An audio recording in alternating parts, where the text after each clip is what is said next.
Welcome in to the Mile High Hoops show with Anilo Piro. I am Jake Shapiro. Shapiro and Piro, as some may say. We are talking about the Denver Nuggets finally starting to get healthy. And that begins tonight, hopefully. Jonas Valanciunas, the Nuggets' really solid backup center, has been upgraded to questionable for Denver's game against the Washington Wizards tonight in DC. It's the first of a 3-game road trip. And Anilo, this injury news in the resurgence of Jonas Valanciunas, them getting him back, even if it's just for a limited amount of minutes, is going to come at the perfect time, because I feel like with what I saw, at least on Tuesday in person against the Lakers, the adrenaline and the excitement of the guys getting an opportunity has finally started to wear off, and the reality has set in, which is the Denver Nuggets have been very, very hamstrung for a while, and now maybe perhaps some fatigue has set in as well. The Nuggets got out rebounded by 20 in that game. They just need a big man. We're past the point. The Nuggets just need a big man. Jonas Valanciunas is more than capable, as we've seen. Jonas, correct me if I'm wrong, he got hurt the first game after Jokic went out? Or it was Toronto, right? He got hurt in the third quarter of the first game Yes. without Jokic. So correct. Essentially, like the guy, I remember you and I had all these conversations about, well, this is why you brought in Jonas Valanciunas, right? He's going to be able to shoulder the load for a month or however long it may be without Nikola Jokic, and he drops essentially in the blink of an eye. And so, yes, if Jonas Valanciunas were to play tonight back at the scene of the crime in Washington, D.C., from what we saw last year, as I've said again, I cannot get that loss from last season out of my head. Point being, though, that'll be a big, big reinforcement for Denver, whether he comes off the bench just because he's coming back from the injury, if he's inserted into the starting lineup. To your point, Jake, they 100% absolutely positively need a big. Yeah, the Wizards last year only won 18 games. The Nuggets lose what was, I believe, Jokic's highest scoring game to that point, because he had a couple more career highs right after, but he scored 56 in that game. Nuggets lose, and then they come back and beat Atlanta the night later with Jokic scoring like 45. This year, Washington has only won 10 games AP. They have not won a game since January 6th already, and that's just the only win they have this calendar year. They had a little nice stretch before that. You might be saying to yourself, if you haven't been paying attention, oh, well, we get to see Trae Young tonight. No, as was the case a couple days ago with the Wizards when the Nuggets beat them. Trae Young does not look like he's really going to play for the Wizards this year, which means it's really just like Trey Johnson, Alex Sarr, who's a really good player. Mm-hmm. And honestly, I'm kind of interested in that battle tonight, because Jonas Valanciunas signs to play with the Wizards on a deal last offseason. No, 2 off seasons ago, right? So he ends his tenure in New Orleans, and he signs a 3-year, $30 million deal with Washington, which is really interesting because we all know they're in a rebuild, and they sign this 30-plus-year-old center, and they give him all sorts of outs. It was a really nice, player-friendly deal. And they draft Alex Sarr. And it's like, okay, you add 2 centers. And Jonas gets named the starter initially, which makes sense because he's been a good player in this league for a long time. Alex Sarr ended up outplaying Jonas Valanciunas last year. And Jonas Valanciunas became a bench player. And that's how Jonas Valanciunas ended up on a bench, which relegated him to being the backup big when he was traded to Sacramento to behind Sabonis, and now to Jokic. So we're watching Alex Sarr, the guy that made Jonas Valanciunas a bench player, against Jonas Valanciunas in his return. Hopefully he returns tonight. So I'm interested in that because Sarr is a good player. So that's a little good wrinkle of just like the personality, the personal thing. But kind of going back to what I was saying earlier, AP, it's just like the Zeke Naji, Duran Holmes, small ball thing that the Nuggets have been doing, like it was going to fatigue the team at some point. And when you watch them lose to the Hornets, who, by the way, are a lot better than people think, and I can get into that in a second, and then just blow a 16-point lead to the Lakers, who aren't good. Like, they're really just not that good without Austin Reeves. it gets really frustrating. But I'm not going to sit here and like be upset too much about the Nuggets at this point because they've been fantastic with what they've had to deal with. But it's just we've gotten to the point where it's like, wow, as a fan, it's like, wow, this kind of just really sucks that they don't have anybody. Yeah, you're just waiting for Nikola Jokic to come back at this point. And I wouldn't say that they don't have anybody, right? Like they've got Aaron Gordon and Christian Brown back in the lineup, and Jamal Murray's been doing his thing. But to your point, it's been a fun little experiment, I guess you could say, without Nikola Jokic out there. But we all know that Nikola Jokic is the heartbeat of this team, the heart and soul of this organization. And so you can really only do so much. Look, Jamal Murray, in all likelihood, will be an all-star. I think we've had a lot of positive growth, and we've just seen that not just throughout the course of this season, but in particular with Nikola Jokic out. But they've got to get their heart and soul back. And hopefully that's sooner rather than later. And I think the epitome of this is you and I were texting briefly during the game against the Lakers, and it's like, oh my gosh, like the Nuggets are up big. Jamal's doing this, Jamal's doing that.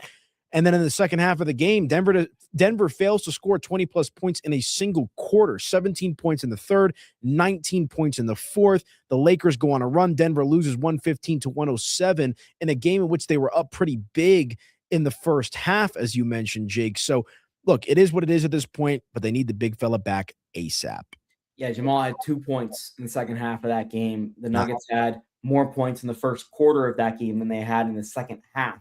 So they're just running into a wall. And I think David Adelman's mistake against the Lakers is that he played 8 men, and he knew the 8 men were playing well in the first half, but he needs to expand the bench given the situation they've been in, which leads to an interesting conversation tonight because even if Jonas Valanciunas comes back against Washington tonight, they've got a back-to-back where they're in Milwaukee on Friday. So you're most likely not going to have Valanciunas, even if he plays tonight, not going to have him on Friday, coming off a muscle injury. Aaron Gordon still, I don't know if he's really playing back-to-backs at this point where you want him. So you're going to have to expand your bench a little bit either way. Milwaukee, sucks. They're 18-25.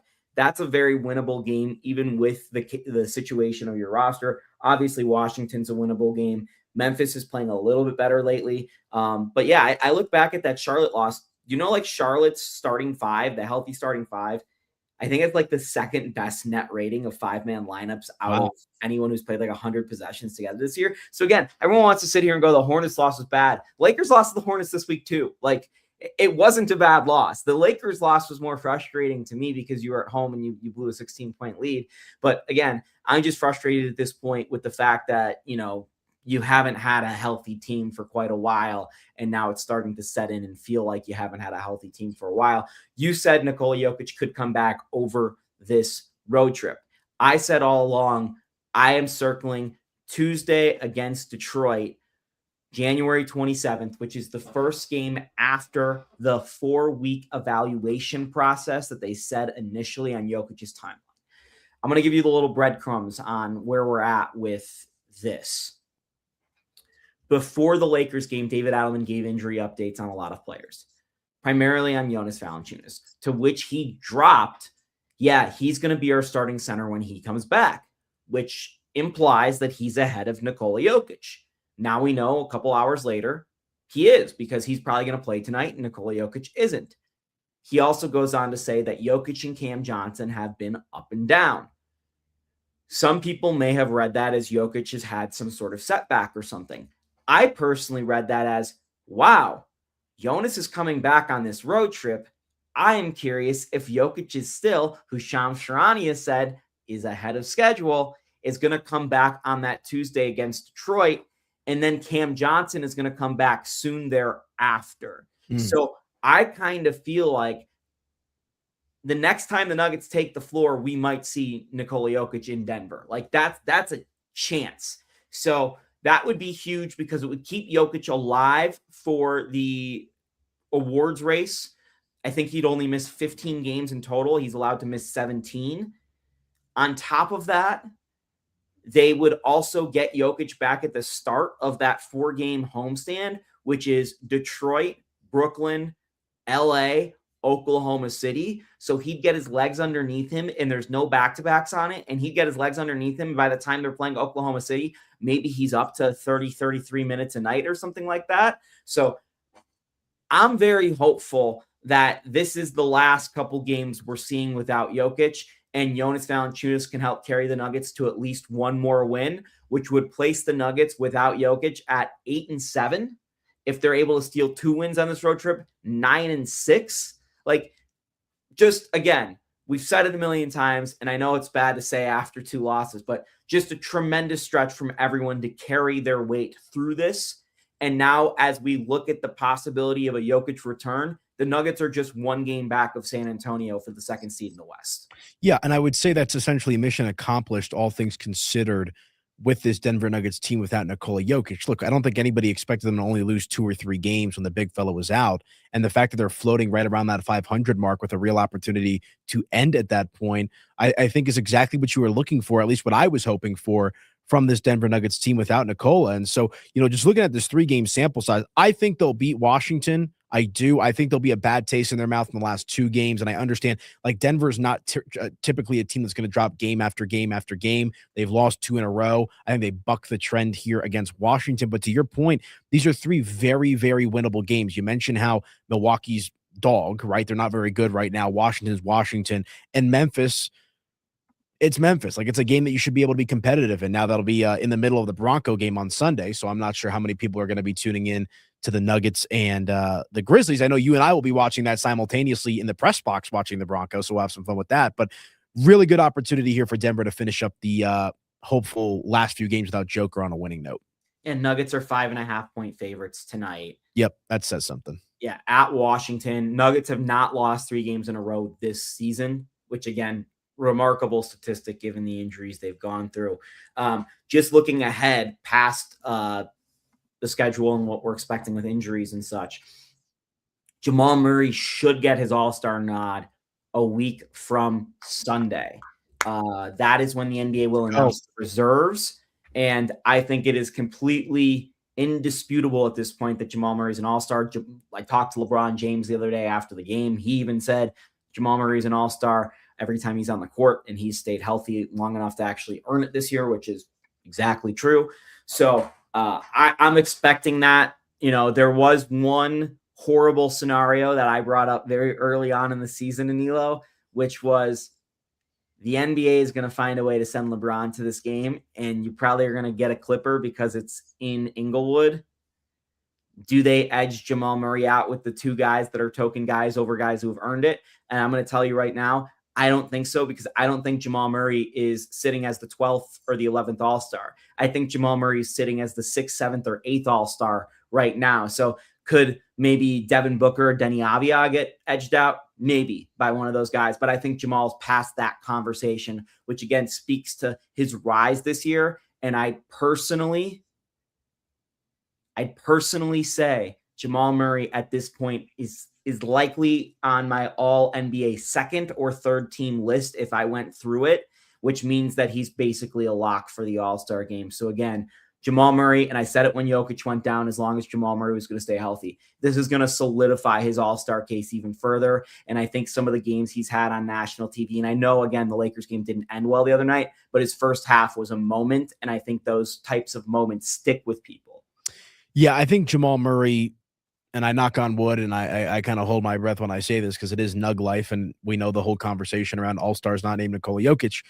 I do think he cemented himself as an All-Star, though, this year. And honestly, I think Nikola Jokic being out and the run that Jamal has been on, you mentioned the national TV games as well, I think these are all things that actually solidified Jamal Murray as an All-Star this year, because you saw the big fella go out and you saw Jamal Murray continue to rise and continue to dominate at his position. And so I would be generally shocked at this point if Jamal Murray were not an All-Star, and hopefully we can buck that trend of Jokic finally playing with an active All-Star. Yeah, no doubt about it. And then the other thing to look out for the Nuggets perspective is 2 weeks, and exactly 2 weeks from right now, 20 minutes ago, the NBA trade deadline will have passed. There's a couple things to watch with the minutia of the Nuggets roster. Spencer Jones has like 5 or 6 games left on his 2-way contract, which means the Nuggets will run up against the ineligible date on Spencer Jones's contract like just a couple games right before the trade deadline. One would assume that the trade deadline move they make is likely going to be to dodge the tax just based off the things happening and maybe not much more. So I'm talking about, do they send Julian Strother out for a second round pick? I'm not sure. Yeah. I don't know. Like it could be something like that. And in that case, you clear the roster spot for Spencer Jones, which I know is already open, but hear me out for a second. You convert Spencer Jones to a full-time contract, and then you still have enough left over to sign a minimum veteran free agent, because Julian Strother, as a first-round pick in his like third year, earns more than the minimum contract, and you would be below the tax by doing exactly what I said. I believe I haven't done the calculations on that precisely. So there's a couple ways the Nuggets could go about that, but I wouldn't be surprised if they tied their trade deadline move into how they moved Spencer onto the roster full time, which means you might see Spencer Jones sit out a game or two here, especially if they're able to get Cam Johnson back for this stretch and they're able to reallocate the minutes. Look, I don't think there's any disputing the fact that Spencer Jones is part of the Nuggets rotation moving forward. I don't know what it's going to look like in the playoffs because we've never seen Spencer Jones in the playoffs, but I'd guess he's kind of their 9th to 10th fireman body. He might play 4 minutes if it's going poorly. He might play 15 minutes if it's going well. But you want the option of Spencer Jones, especially with the amount of injuries the Nuggets have had and how helpful he's been to particularly the point of attack defense and the perimeter situation. He, again, has just been so impressive, and he was on fire in the first quarter against the Lakers, had 12 points, hit 4 threes, like exactly what you're looking for. Yeah, it just feels like with the contract situation with respect to Spencer Jones that you're delaying the inevitable. Like there's no way Denver's not going to figure out a way to get this guy under contract for the rest of the season with just how valuable he's been.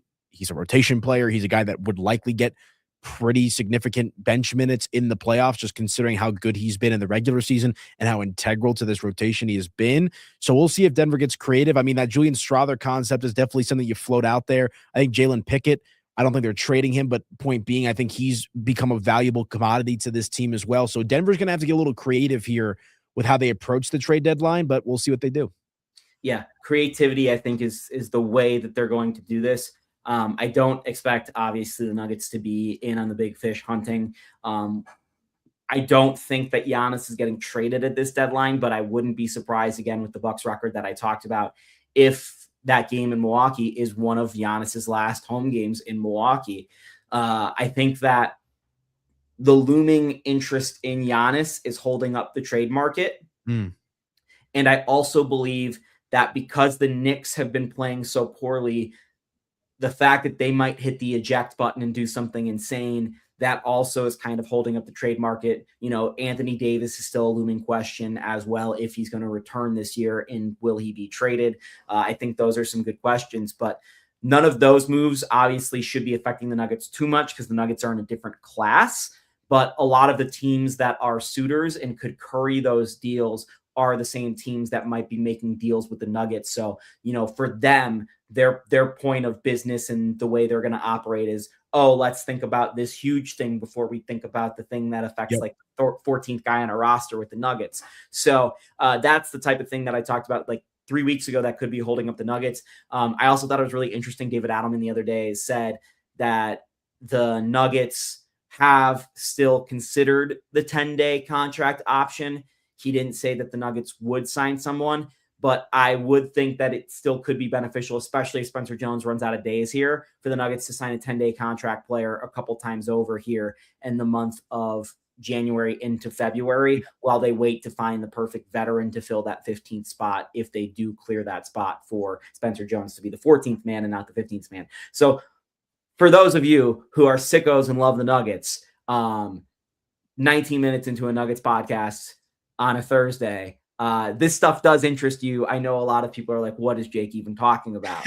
But, I know you care a lot about what happens with Hunter Tyson's roster spot and what happens specifically with Hunter Tyson, as do I. That's why you have found this show, which will be back on again Monday as we recap this 3-game East Coast trip. Hopefully on Monday, we have the reevaluation news of where Nikola Jokic is, the injury news, if he is to return to the lineup on Tuesday. We won't hear about like the roster and like where he is in terms of like the injury report until 5:00 that day, because it's a home game and you find out 5:00 local. So I'm hoping that by the time we talk to next, we're like, Jokic's coming back tomorrow. Come on, baby. So, Come on, baby. could be fun. Can't wait to see him play basketball. He's Anilo Pirro. I'm Jake Shapiro. Make sure you're following all of our Denver sports coverage. The Broncos obviously have taken a lot of our attention, me and Anilo, as kind of the do-it-all guys here at Denver Sports. So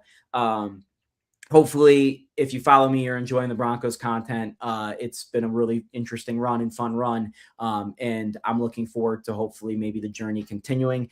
If we do see the Broncos win on Sunday, there is potential that this show might have some special things happen. There's always some interesting people at Radio Row, even former basketball stars. So I'd be hopeful that maybe we could get somebody special as a guest, maybe the week of the trade deadline. So anyway, he's Anilo Pirro. I'm Jake Shapiro. We'll talk to you later on the Mile High Hoops podcast.